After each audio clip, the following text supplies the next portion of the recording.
अस्सलामुअलैकुम। तो एक नई वीडियो के साथ आज हम पढ़ने वाले हैं लेसन प्लानिंग के बारे में, और ये भी डाउ की न्यू फ्रेश पीपीटी है जिसके लेक्चरार है मदीहा सलीम। सबसे पहले हम इनकी गोल्स के बारे में बात करते हैं, ऑब्जेक्टिव्स के बारे में। ऑब्जेक्टिव्स में कहते हैं कि define lesson plan, appreciate the importance of lesson plan, discuss the component of lesson plan, list important consideration while preparing a lesson plan, develop the lesson plan for target groups। तो ये तमाम objectives को इंशाल्लाह हम इसी PPT में हम जो है वो कवर करेंगे। लेसन प्लान, सबसे पहले लेसन प्लान की डेफिनेशन आती है कि लेसन प्लान हम कहते हैं कि इसको है a lesson plan is a document that provide the blueprint for the teaching session. Blueprint से यहाँ पर वर्ड आया है ब्लूप्रिंट। इससे क्या मुराद है? ब्लूप्रिंट से मुराद ये है कि मीन्स अ डिटेल प्लान और outline of how the teaching will be conducted.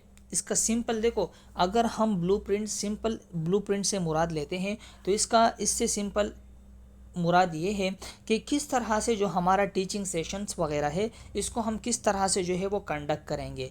यानी ये हमें जो है वो लेसन प्लान हमें रोड मैप देता है, हमें गाइड करता है। तो इस डेफिनेशन के अंदर कहा गया है कि लेसन प्लान हमें ये बताता है कि जो टीचिंग सेशन हम कंडक्ट करना चाहते हैं वो किस तरह से जो है वो कंडक्ट होगा, वो ये हमें जो है वो टीचिंग सेशन के बारे में मैप देता है और हमें गाइड करता है लेसन प्लान।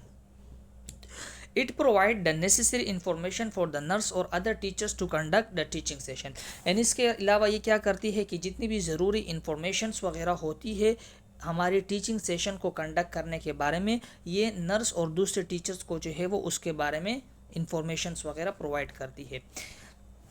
इसके अलावा लेसन प्लान के अंदर कह रहा है कि the lesson plan incorporate information. Incorporate का मतलब ये है कि इसके अंदर कौन कौन से इंफॉर्मेशंस वगैरह जो है वो शामिल होते हैं। इनकॉर्पोरेट का मतलब ये है शामिल। तो इनकॉर्पोरेट हम किसको कहते हैं? इसको हम कहते हैं शामिल को। तो इसके अंदर लर्नर एनालिसिस होती है। लर्नर एनालिसिस का मतलब ये है कि जो हमारे लर्नर्स होते हैं, हमारे स्टूडेंट्स होते हैं या हमारे जो पेशेंट्स है, अगर हम हेल्थ केयर सेटअप के अंदर है तो हम उनको एनालाइज करते हैं। इसके अलावा हम अपने कॉन्टैक्ट को, जो कॉन्टैक्ट्स है इसको हम एनालाइज करते हैं। हमारी बिहेवियर ऑब्जेक्टिव्स के मुराद ये है कि हम जो है वो पहले सिंपल से फिर इसके बाद जो है वो हम हार्ड की तरफ जो है वो चलते हैं। तो ये हम कहते हैं बिहेवियर ऑब्जेक्टिव्स। इसको इंशाल्लाह हम जो है वो बिहेवियर ऑब्जेक्टिव्स एंड गोल्स जो हमारी पीपीटी है उसमें हम इसको कवर करेंगे। इसके अलावा सीक्वेंस ऑफ कंटेंट के हमारा कंटेंट है उसकी सीक्वेंस किस तरह से होनी चाहिए। इसके अलावा उसकी फॉर्मेट हो गई, इसकी स्ट्रेटजी वगैरह हो गई कि किस स्ट्रेटजी के तहत हम जो है वो पढ़ाएंगे। इसके अलावा मीडिया हो गया, यानी हमारी मल्टीमीडिया के हम किस तरह से चीज़ों को कवर करेंगे और फिर किस तरह से हम चीज़ों को जो है वो इवालुएट करेंगे। तो ये तमाम जितने भी थे ये सारे जो है वो लेसन प्लान के क्या है, इसको हम एक तरह से जो है वो कंपोनेंट भी कह सकते हैं कि हमारे लेसन प्लान के कंपोनेंट है। इसके बाद इम्प्लीमेंटेशन कहते हैं कि किस तरह से हम चीज़ों को जो है वो इम्प्लीमेंट करवाएंगे, यानी जो हम हमारे स्टूडेंट्स वगैरह है इसके ऊपर हम किस तरह से इसको अप्लाई करेंगे। तो during the implementation phase the nurse actually conduct the teaching. अब इम्प्लीमेंटेशन फेज में क्या होता है कि नर्स क्या करता है, नर्स जो है ये टीचिंग सेशन को जो है वो कंडक्ट करता है और किसके तहत? Using lesson plan as a guide, यानी लेसन प्लान को एज अ गाइड के तौर पर। इससे मतलब क्या हो गया? इससे मतलब ये है कि लेसन प्लान की मदद लेते हुए ये क्या करते हैं कि टीचिंग और जो नर्स क्या करते हैं, ये अपने जो टीचिंग का सेशन है इसको इम्प्लीमेंट करवाने की कोशिश करते हैं। किसके तहत? थ्रू इस लेसन प्लान के तहत जो है वो अपना जो टीचिंग सेशन है उसको कंडक्ट करवाते हैं। During teaching the nurse must be aware of and adaptable to the condition that may affect teaching. अब इसके अलावा ड्यूरिंग टीचिंग सेशन, चाहे वो टीचर है और चाहे वो नर्स है हेल्थ केयर सेटअप के अंदर, जब भी वो अपने स्टूडेंट्स को टीचिंग सेशन कंडक्ट करता है, यानी जब अपने स्टूडेंट्स को पढ़ाने की कोशिश करते हैं एक टीचर और एक नर्स जब अपने पेशेंट्स को किसी भी चीज़ को सिखाने की कोशिश करते हैं तो इनको चाहिए कि वो उस इन्वायरमेंट से अवेयर हो, उस इन्वायरमेंट से एडेप्टेबल हो, कि उनको ये मालूम हो कि कौन सी ऐसी चीज़ें हो सकती है कि जो हमारे टीचिंग सेशन के ऊपर इफ़ेक्ट करवा सकती है। अब इसमें कुछ चीज़ें ऐसे हैं जैसे कि इन्वायरमेंट हो गया, इसके अलावा पेशेंट की कंडीशन, अगर पेशेंट की कंडीशन जो है वो सही नहीं हो तो आप अपनी जो टीचिंग सेशन है वो कंडक्ट नहीं करवा सकते। इसके अलावा अगर इन्वायरमेंट जो है वो अप्रोप्रिएट नहीं हो, इसके अलावा अगर आपके अंदर टीचिंग की स्किल्स वगैरह मौजूद नहीं है तो आप टीचिंग सेशन कंडक्ट नहीं कर सकते। और इसके अलावा अगर आप एक वेल अगर आप जो है वो हेल्थ केयर सेटअप के अंदर हैं और आप में जो है वो कम्युनिकेशन की स्किल्स ही नहीं है, सलाहियत ही नहीं है कि किस तरह से हम अपने जो कुलीग्स है या अपने स्टूडेंट्स है या जो मेरा पेशेंट है उसके साथ मैं किस तरह से कम्युनिकेट करूँगा, तो ये तमाम चीज़ें जो है वो आपके टीचिंग सेशन के ऊपर इफ़ेक्ट करवा सकती है। दूसरी बात इवालुएट, कि जब आपने चीज़ों को इम्प्लीमेंट किया आप उसको आप क्या करते हैं, इवालुएट करते हैं, एनालाइज करते हैं कि आया जो चीज़ें हमने अप्लाई की है या हमने जो टीचिंग सेशन कंडक्ट किया है वो आया इफ़ेक्टिव है कि नहीं। Evaluation is the process of determining the effectiveness of teaching, यानी हम क्या करते हैं कि जो टीचिंग सेशन हमने कंडक्ट किया है उसके इफ़ेक्टिवनेस यानी उसके असरात हम देखते हैं कि आया वो सही रहा है या नहीं। There are two major concern of evaluation. Learners evaluation, learner evaluation का मतलब ये है कि सबसे पहले आपने ये देखना है कि जो चीज़ें मैंने अपने पेशेंट को या मैंने अपने स्टूडेंट्स को जो चीज़ें मैंने सिखाई है, आया वो चीज़ें उसने कलेक्ट की या नहीं, वो कलेक्ट की या नहीं की, या इसके अलावा वो कौन से ऐसी चीज़ें हैं जिसको वो जो है वो लर्न करने की कोशिश कर रहा था। इसके अलावा टीचिंग इवैल्यूएशन क्या है, उसमें ये टीचर ये देखता है कि आया जो टीचिंग सेशन मैंने कंडक्ट किया है ये इफ़ेक्टिव था या नहीं था, यानी इसमें ऐसी चीज़ें थी जो मेरे लर्नर्स के लिए सही थी और वो मेरे जो लर्नर्स थे उन चीज़ों को उन लोगों ने सही से जो है वो अचीव किया या नहीं किया। लेसन प्लानिंग गाइड, अब लेसन प्लानिंग गाइड क्या है कि ये हमें गाइड देती है कि हम किस तरह से अपना लेसन प्लान जो है वो तैयार कर सकते हैं। We provide a short summary while planning a lesson. सबसे पहले हम क्या करते हैं कि जब हम अपना लेसन बनाते हैं तो हम एक शॉर्ट समरी जो है वो प्रोवाइड करते हैं। अब ये किस लिए ज़रूरी है, ये हमें गाइड करती है कि हमारा लेसन प्लान जो है वो किस तरह से होनी चाहिए। शॉर्ट समरी इसलिए हम देते हैं, उसमें हम तमाम वो चीज़ें बता देते हैं कि जो कि हम अपने लेसन प्लान में चेंज करवाएंगे या अपने लेसन प्लान में जो है वो हम ऐड करेंगे। A teacher should think about each of the following categories, और इसके अलावा जब टीचर ना ये लेसन प्लान बनाता है तो वो हर एक कैटेगरीज को क्या करता है उसके बारे में वो सोचता है और हर एक कैटेगरीज को क्या करता है फॉलो कर रहा होता है जो लेसन प्लान की है। अब इसमें गोल्स हमारे पास आती है, ये चीज़ें हैं जैसे कि broad objectives of the course, यानी ये क्या है, एक लेसन प्लान की ये ऑब्जेक्टिव्स है। Goal of the particular lesson, यानी जो पार्टिकुलर लेसन है उससे रिलेटेड जितने भी गोल्स वगैरह है। What student should be able to achieve after lesson, और स्टूडेंट किस कदर काबिल होने चाहिए जब वो एक टीचिंग सेशन करे या जब वो एक लेसन पढ़े तो उसके बाद उनको कौन कौन सी चीज़ें जो है वो आनी चाहिए। अब ये तमाम वही बातें हो गई जो कि हमारे पीपीटीज में शुरू में जो ऑब्जेक्टिव्स वगैरह होती है, जो गोल्स वगैरह होती है, तमाम उसी से जो है वो रिलेटेड ये सारी बातें हैं। Objectives with in the lessons define what your student will do to acquire further knowledge and skills and how they will be able to demonstrate that they have learned। यहाँ पर कहा गया है कि जब हम ऑब्जेक्टिव्स बनाएंगे तो उसमें हम ये देखेंगे कि किस तरह से हमारे जो स्टूडेंट्स वगैरह है वो मज़ीद नॉलेज और स्किल्स को क्या कर सकते हैं, एक्वायर्ड कर सकते हैं। एक्वायर्ड का मतलब ये है कि किस तरह से वो हासिल कर सकते हैं और वो किस कदर काबिल होने चाहिए कि जब वो एक लेसन पढ़े या वो एक टीचिंग सेशन कंडक्ट करे तो वो उसको किस तरह से जो है वो डिमॉन्स्ट्रेट कर पाए। अब प्री रिक्विजिट्स, अब प्री रिक्विसाइट्स का मतलब क्या है, इसका मतलब ये है कि जब भी हम कोई लेसन प्लान वगैरह बनाते हैं तो उससे पहले हमें कौन कौन सी चीज़ों की जो है वो ज़रूरत होती है। जैसे कि मटेरियल हो गया, मटेरियल से मुराद ये है कि व्हाट विल बी नीडेड, कौन कौन सी चीज़ों की ज़रूरत होती है, कौन सी चीज़ें हमारे पास अवेलेबल होगी है, इसके अलावा what will be have to be prepared, और इसके अलावा कौन सी ऐसी चीज़ें होनी चाहिए होगी कि जिसको हम जो है वो प्रिपेयर करेंगे। लेसन डिस्क्रिप्शन से मुराद ये है कि जब हम लेसन प्लान बनाएंगे या हम टीचिंग सेशन वगैरह कंडक्ट करेंगे तो हमारी जनरल फोकस किस चीज़ पर होनी चाहिए, और उससे रिलेटेड जितने भी चीज़ें होती है वो हम दूसरे टीचर्स के साथ क्या करते हैं, शेयर करते हैं। जितने भी हमारे थॉट्स वगैरह, हमारे जो ख्यालात वगैरह है वो हम दूसरे टीचर्स के साथ किस तरह से शेयर करेंगे और किस तरह से दूसरे टीचर्स से हम जो है वो मदद लेंगे।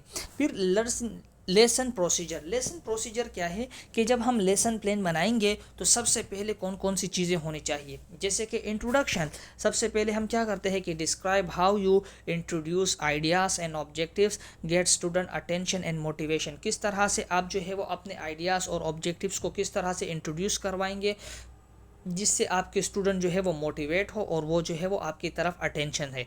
इसके अलावा main activity, define the sequence of activities in particular like presentation, demonstration, explanation and discussion। इससे क्या मुराद है, इससे मुराद ये है कि मेन एक्टिविटी का मतलब ये है कि आप अपनी एक्टिविटी की सीक्वेंस को डिफाइन करेंगे कि सबसे पहले हम क्या करेंगे और बाद में हम क्या करेंगे। तो ये क्या है, आपकी एक्टिविटी की सीक्वेंस को बताती है कि आप प्रेजेंटेशन किस तरह से करेंगे, आप चीज़ों को डेमोन्स्ट्रेट किस तरह से करवाएंगे, आप चीज़ों को एक्सप्लेन किस तरह से करवाएंगे और चीज़ों को किस तरह से आप डिस्कस करवाएंगे। इसके अलावा क्लोजर, और फिर हम कंक्लूजन देखते हैं कि describe how you plan to draw ideas together and to provide feedback to students. इसके अलावा कंक्लूजन का क्या मतलब है कि हम ये देखते हैं कि जब हम ईच टीचिंग सेशन कंडक्ट करेंगे तो किस तरह से हम ये देखेंगे कि हमारे जो स्टूडेंट्स वगैरह है उन्होंने चीज़ों को जो है वो अचीव की है और किस तरह से वो जो है वो हमारा स्टूडेंट जो है वो किस तरह से फीडबैक वगैरह प्रोवाइड कर रही है और हम किस तरह से इन चीज़ों को गेट टुगेदर कर सकते हैं। Follow up lesson activities, assessment evaluation, define how you will assess students learning, also evaluate if students engage in suggested practice. अब इसमें ये देखा गया है कि किस तरह से आप अपने स्टूडेंट्स को जो है वो असेस करेंगे, अपने स्टूडेंट्स की जो लर्निंग है उसको किस तरह से आप जो है वो असेस करेंगे और इसके साथ साथ आप उसको किस तरह से जो है वो इवाल्वेट करेंगे कि आपके स्टूडेंट जब आप टीचिंग सेशन कंडक्ट कर रहे थे तो वो आपके साथ जो है वो इंगेज थे, जो भी प्रैक्टिस वगैरह आप जो है वो सजेस्ट कर रहे थे, जो भी प्रैक्टिस वगैरह आप प्रोवाइड कर रहे थे, आपके स्टूडेंट्स जो है वो उसको ईजीली जो है वो अचीव कर रहे थे। अब ये हमारे पास जो है वो एक हम कहते हैं कि एक स्लाइड है जिसमें ये बताते हैं कि ऑब्जेक्टिव्स को हम किस तरह से बनाएंगे, हमारा कंटेंट आउटलाइन किस तरह से होगा, तो वो तमाम ये चीज़ें हैं। अच्छा, इसके अलावा अब हम पर्पस के बारे में बात करेंगे कि हम लेसन प्लान क्यों बनाते हैं।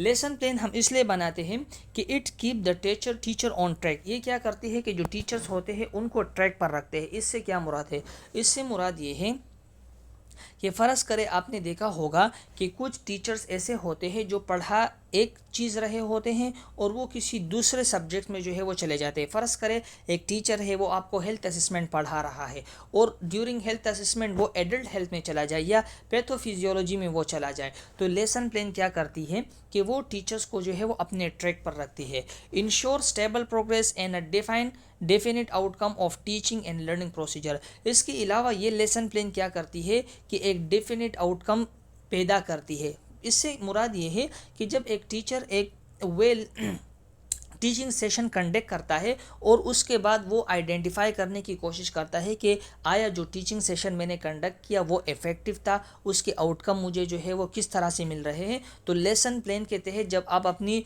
टीचिंग सेशन कंडक्ट करते हैं तो उसकी आउटकम आपके पास क्या होती है, एक स्टेबल प्रोग्रेस और डेफिनेट आउटकम जो है वो आपके पास मिल रही होती है। इसके अलावा ये क्या करती हैं कि जो टीचर्स वगैरह के अंदर जब वो टीचिंग सेशन कंडक्ट कर रहे होते हैं तो उस दौरान टीचर्स के अंदर कॉन्फिडेंस वगैरह क्रिएट करती है। इसके अलावा it encourage organisation of subject matter and activities. ये क्या करती है कि जो भी सब्जेक्ट, जो भी मैटर्स, जो भी एक्टिविटीज़ वगैरह हम क्या कर रहे हैं, पढ़ा रहे हैं, तो उसको ऑर्गेनाइज करने पे ये क्या करती है, पुरजोर देती है। यानी उसको एक वेल कंटेंट के अंदर हमें हमारे ये लेसन प्लान के थ्रू क्या होती है कि हमारे में जो है वो वेल टीचिंग स्ट्रेटजीज पैदा होने शुरू हो जाती है, ऐसे मेथड्स पैदा होते हैं टीचिंग के। एंड इसके अलावा हमारा कंटेंट ऐसे होता है, और इसके अलावा टीचर्स जो है वो उसको इस तरह से पढ़ा रहे होते हैं कि जिसकी वजह से जो भी चीज़ें टीचर पढ़ा रहे हैं उसकी वेल आउटकम मिल रही होती है, और एक ऑर्गेनाइज तौर पर क्या होती है कि जितने भी सब्जेक्ट्स, एक्टिविटीज़ और जितने भी मैटर्स वगैरह है उसके ऊपर ये जोर देती है। प्रिवेंट हेप हेजर टीचिंग। हेप हेजर टीचिंग से क्या मुराद है? हेप हेजर टीचिंग से मुराद ये है कि फ़र्ज़ करे एक टीचर जब भी किसी क्लासरूम में जाता है और वो जो है वो सही से उसने अपने आप को प्रिपेयर नहीं किया होता, तो वो अनप्लान तहत जो है वो बातें कर रहा होता है। यानी सामने जो है वो प्रोजेक्टर पर चीज़ एक लगी होती है और वो किसी दूसरी चीज़ के बारे में जो है वो बात कर रहा होता है। तो हिप हेजर्ड का मतलब ये है कि हिचकिचा के कहना या आउट ऑफ प्लेन जो है वो बातें करना।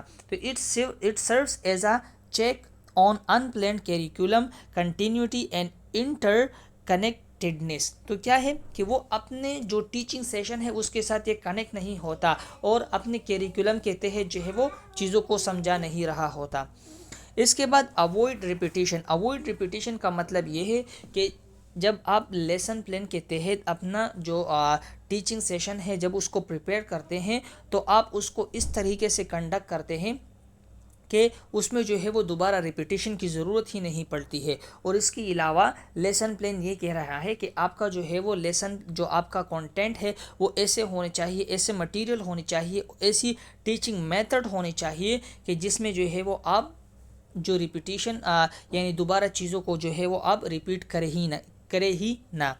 Minimise the chance of omitting. Omitting का मतलब क्या है? ओमिटिंग का मतलब है कि चीज़ों को छोड़ना। यानी आप अपना लेसन प्लान ऐसा बनाएं कि जितने भी वाइटल पॉइंट ऑफ इंफॉर्मेशन है उसको आप जो है वो छोड़ने की चांसेस को क्या करें, कम से कम करें। It provide basis for evaluation. और इसके अलावा ये क्या करती है कि जब आप अपना टीचिंग सेशन कंडक्ट करते हैं तो आप चीज़ों को जो है वो अच्छी तरीके से फिर इवाल्युएट भी कर पाते हैं। अच्छा, यहाँ पर कह रहा है कि prerequisites for good lesson planning, ensure active learners participation during a class. अब जब आप लेसन प्लान बनाते हैं तो उससे आपको ये भी मालूम हो जाता है कि जो मेरे लर्नर्स हैं वो किस तरीके से मेरे क्लासरूम में जो है वो पार्टिसिपेट कर रहे हैं। और जब आप लेसन प्लान के तहत जब अपना कंटेंट बनाते हैं तो आपके जो क्लास के स्टूडेंट्स हैं और आपके जो लर्नर्स हैं और आपका जो पेशेंट है वो ड्यूरिंग क्लासरूम आपके साथ क्या करते हैं, पार्टिसिपेट करते हैं। स्टूडेंट भी आपके साथ पार्टिसिपेट करते हैं और आप भी ट्यूशन जो स्टूडेंट्स हैं उनके साथ आप भी जो है वो एक्टिव और पार्टिसिपेट में रहते हैं। Maintain interest and motivation of students, यानी ये क्या करती है कि स्टूडेंट्स की इंटरेस्ट और उसकी मोटिवेशन को क्या करती है, बरकरार रखती है। There should be variety and innovation in type of presentation.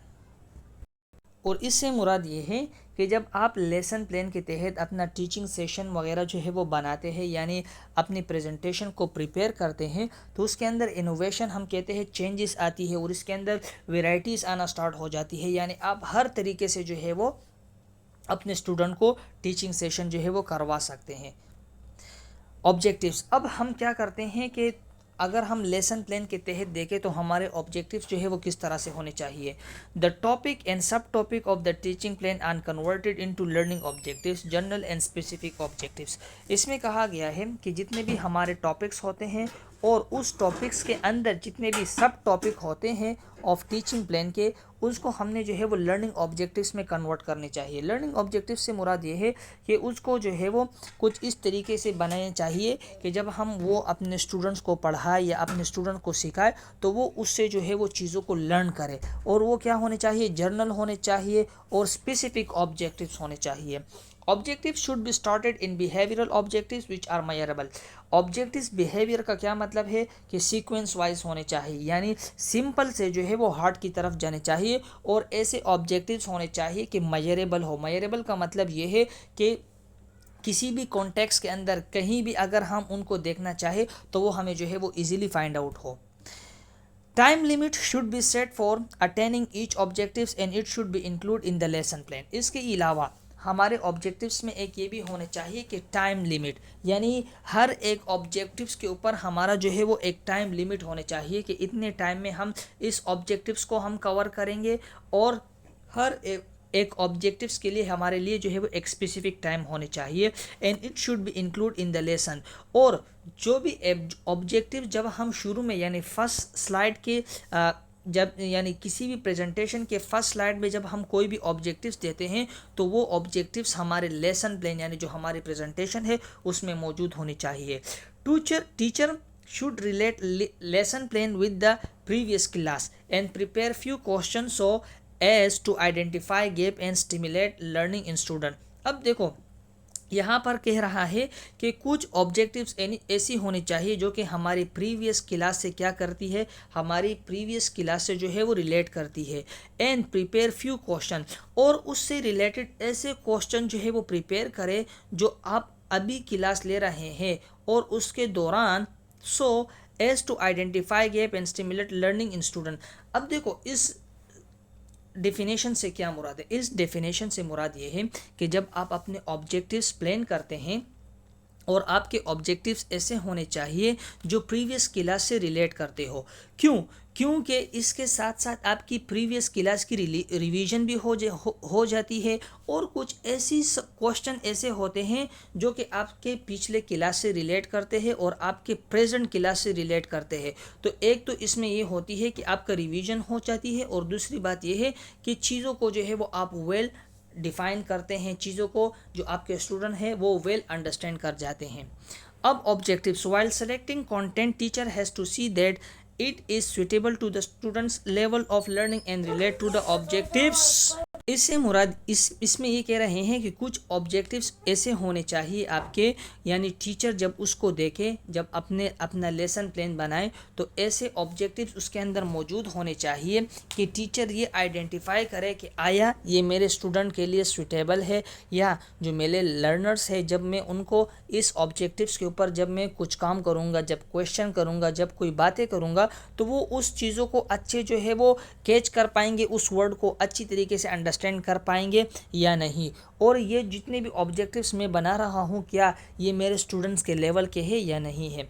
इसके अलावा टीचिंग एंड लर्निंग एक्टिविटीज़ ये चीज़ें होनी चाहिए, and type of teaching material, तो ये तमाम चीज़ें जो है वो इसमें होने चाहिए। और फिर इसके बाद आप क्या करते हैं कि असाइनमेंट अपने बच्चों को देते हैं, जब वो असाइनमेंट कर लेते हैं तो उसके बाद आप फिर उसको क्या करते हैं, इवाल्युएशन भी उसकी करती है कि आया जो चीज़ें मैंने अपने स्टूडेंट्स को समझाई थी अब मेरे स्टूडेंट उस चीज़ों को जो है वो वेल अंडरस्टैंड कर चुके हैं कि नहीं।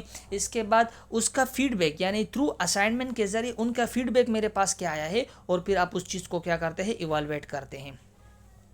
प्रिपरेशन और इंट्रोडक्शन प्रेजेंटेशन, किस तरह से जो है वो आप अपने प्रेजेंटेशन को और इंट्रोडक्शन को किस तरह से प्रिपेयर करते हैं, जैसे कि कंपैरिजन और एसोसिएशन, यानी उसकी क्या करते हैं अपने स्टूडेंट्स के साथ जो है वो इसकी कंपैरिजन करवाते हैं, जनरलाइज एप्लीकेशन, एंड इसके बाद आप क्या करते हैं कि इसकी समरीज वगैरह दे रहे होते हैं।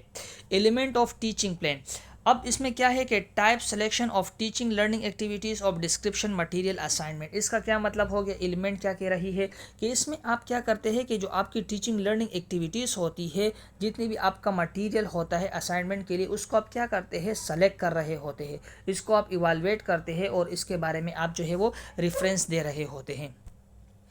इसेंशियल फॉर प्रेजेंटेशन, कुछ चीज़ें ऐसी होती है जो आपकी प्रेजेंटेशन के लिए इसेंशियल होती है, जैसे कि subject matter should be well planned, prepared, writing and preserve to gain more confidence in teaching. इसके अलावा आपके सब्जेक्ट्स हो गए, यानी जो ऑब्जेक्टिव्स के ऊपर आप काम कर रहे हैं, जो आपके ऑब्जेक्टिव्स है, सब्जेक्टिव्स है, उसकी मैटर्स हो गई, शुड बी वेल होने चाहिए, वेल प्लान होनी चाहिए, वेल प्रिपेयर्ड होने चाहिए, और अच्छे कॉन्टेक्स्ट में जो है वो लिखी होनी चाहिए, जिसकी वजह से वो क्या करती है कि आपकी टीचिंग जो सेशन है उसमें कॉन्फिडेंस बिल्डअप करती है। Be very clear about the objectives of teaching the particular lesson, इसके अलावा जितने भी आपके ऑब्जेक्टिव्स होते हैं उसके बारे में आप क्लियर होने चाहिए, यानी क्रिस्टल क्लियर होने चाहिए। Specially relate various learning activities to relevant objectives in the lesson plan, और इसके अलावा जितने भी आपके रिलेवेंट ऑब्जेक्टिव्स होते हैं उसके बारे में जितनी भी लर्निंग एक्टिविटीज़ वगैरह होती है स्पेशली उसके बारे में आप जो है वो अच्छी तरीके से अवेयर होने चाहिए। Incorporate the specific objectives in the evaluation of lesson plan, incorporate का मतलब ये है कि आपने क्या करने चाहिए, कुछ चीज ऑब्जेक्टिव्स ऐसे भी शामिल करने चाहिए, यानी incorporate the specific objectives in the evaluation of lesson plan. कुछ ऑब्जेक्टिव्स आपने ऐसे शामिल करने चाहिए जिससे फिर आपको ये मालूम हो जाए कि मेरा जो टीचिंग सेशन है वो अच्छी तरीके से हुआ है, और फिर आप जो है वो उस चीज़ को अच्छी तरीके से इवैल्यूएट कर पाते हैं। Essential for presentation, prepare the neat blackboard summary। Neat blackboard summary का क्या मतलब है? इसका मतलब ये है कि क्लियर ऑर्गेनाइजेशन, आपके की पॉइंट हो गए, आपका स्पेसिंग, जब आप चीज़ों को लिखते हैं उसके दरमियान आपका स्पेसिंग किस तरह से है, इसके अलावा आपकी हैंड राइटिंग किस तरह से है, और आप उसमें कौन सी कंट्रास्टिंग कलर्स वगैरह जो है वो यूज़ करते हैं। तो ये तमाम चीज़ें जो है वो आपकी प्रेजेंटेशन के ऊपर इफ़ेक्ट करती है, क्योंकि आपकी राइटिंग जब आप अच्छी तरीके से राइट करेंगे तो आपके जो स्टूडेंट्स वगैरह हैं उसको चीज़ें अच्छी तरीके से समझ आना स्टार्ट हो जाएंगी। इसके अलावा जब आप उसके अंदर कंट्रास्ट कलरिंग वगैरह का यूज़ करेंगे तो वो आपकी जो डायग्राम्स वगैरह है, जितने भी मॉडल्स वगैरह है, वो अच्छी तरीके से वो जो है वो कैच कर पाएंगे। इसके अलावा आप क्या करते हैं कि चार्ट्स वगैरह बनाते हैं, स्केच वगैरह बनाते हैं ऑन द ब्लैक और वाइट बोर्ड, यानी या तो वाइट बोर्ड आपके पास होता है तो उसके ऊपर आप जो है वो डिफरेंट कलरेशन का यूज़ करते हैं, या आपके पास जो है वो ब्लैक बोर्ड होता है। Should be expressive and proper. तो ये क्या होना चाहिए, एक प्रॉपर वे में ये तमाम चीज़ें होनी चाहिए। If your lesson plan is divided into 2 section, don't fail to have the section revision after you finish each session. देखो इसका क्या मतलब हो गया, फ़र्ज़ करें कि आपका सेशन जो है वो 2 हिस्सों में तकसीम है, तो आपको ये लाजमी मालूम होना चाहिए कि जब मैं एक सेशन कंप्लीट करूँगा तो एक सेशन कंप्लीट करने के बाद जो चीज़ें हैं उसको मैं दोबारा रिवाइज करूँगा, ताकि बच्चों को जो है वो चीज़ों के बारे में मालूम हो जब मैं नेक्स्ट टीचिंग सेशन जो है वो कंडक्ट करूँ। क्वेश्चन वगैरह करते हैं। Put to the class should be definite and clear, stimulating and thought provoking, fairly well distributing over the whole of the class, give time to the people to get their doubt clear and mistake correctly. इसका क्या मतलब, इसका मतलब ये है कि आपने जो है वो बच्चों को टाइम देना है। ये नहीं कि आपने एक स्लाइड जो है वो आपने प्रेजेंट किया, उसके बाद आपने जो है वो डायरेक्टली नेक्स्ट स्लाइड पर चले गए। आपने जो है वो ऐसे करना है कि आपके जो स्टूडेंट्स वगैरह है उसको आपने कुछ टाइम वगैरह देना है। Learning activity should inspire self learning among the pupils. इसके अलावा आपके लर्निंग जो एक्टिविटीज़ है वो कुछ इस तरीके से होनी चाहिए कि वो आपको भी इंस्पायर्ड करे और आपके जो लर्नर्स है उनको भी आपको जो है वो इंस्पायर्ड करे। They should give the pupil time to think the reason to analyse and synthesis. इसके अलावा आपने उसको क्या कहना चाहिए, ऐसा टाइम देना चाहिए जिससे वो क्या कर सके, चीज़ों के बारे में थिंक कर सके, to reason, to analyse, to synthesise. इसके अलावा आपने उनको जो है वो ऐसे रीज़न देने चाहिए, उनको जो है वो एनालाइज करना चाहिए और सिंथेसाइज करना चाहिए। इसके अलावा the lesson should be relate to actual life situation. Lesson plan जो है वो आपकी एक्चुअल लाइफ से जो है वो क्या होनी चाहिए, रिलेट होनी चाहिए। फ़र्ज़ करें आप एक नर्स है और आप जो है वो बीमारियों के बारे में अपने क्लाइंट को समझा रहे हैं, तो वो उस क्लाइंट से जो है वो उस क्लाइंट की हेल्थ से जो है वो रिलेट होनी चाहिए। Have the appreciation of the continual correlation between the subject matter and the problem of life. इसके अलावा आप ये नहीं करना चाहिए कि आप जो है वो यहाँ वहाँ की बातें सुना रहे हैं, उसको आप अपने क्लाइंट को जब आप समझा रहे हैं तो आपने कुछ इस तरह से समझाना है कि फ़र्ज़ करें इस मेरे जो क्लाइंट है इसकी ज़िंदगी में पहले ये काम हो चुकी है, इसलिए मैं इस अपने क्लाइंट को जो है वो समझा रहा हूँ। Have the insight into the relationship between the subject matter and need of life, pay individual attention to the pupil wherever needed, be careful about the backbenchers, be natural। तो इन तमाम चीज़ों के बारे में आपने जो है वो देखना है।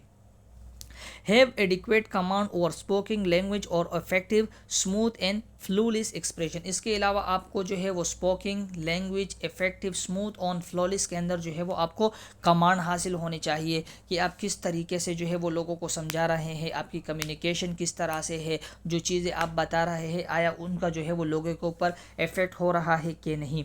B clear and concise in the use of language, यानी आपने जो है वो क्लियर, क्रिस्टल क्लियर एंड आसानी से आसान लैंग्वेज में जो है वो समझानी चाहिए। अवॉइड वर्बलिज्म। वर्बलिज्म का मतलब ये है कि कोई ऐसे हार्ड वर्ड जो है वो आपने नहीं बताने चाहिए।